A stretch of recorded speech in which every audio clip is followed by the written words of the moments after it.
వాగ్దానం ఇచ్చినట్లుగా రైతులకి 20,000 వాగ్దానం ఇచ్చేటట్లుగా మొదట విడత 5,000, 2,000. 5,000 మన స్టేట్ గవర్నమెంట్, 2,000 మన సెంట్రల్ గవర్నమెంట్ ఇస్తుందమ్మా, ఇచ్చింది. అదే రెండో విడత 5,000 మన స్టేట్ గవర్నమెంట్, 2,000 మన సెంట్రల్ గవర్నమెంట్ ఇచ్చింది. అదే మూడో విడత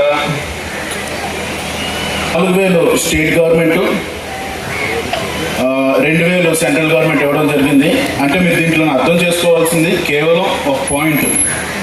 మన స్టేట్ గవర్నమెంట్, మన చంద్రబాబు నాయుడు గారు కూటమి గవర్నమెంట్ ఏమైతే ఉందో 14,000 రైతులకు ఇచ్చింది.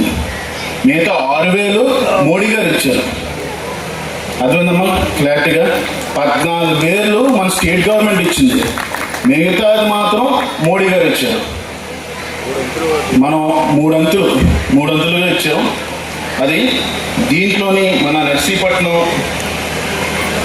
నర్సీపట్నానికి టోటల్గా లబ్ధిదారులు 8,129, వాళ్ళకి 4,44,00,000 వచ్చాయి.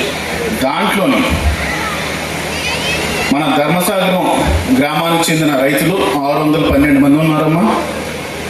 దానికి 41,96,000 పడతాయి.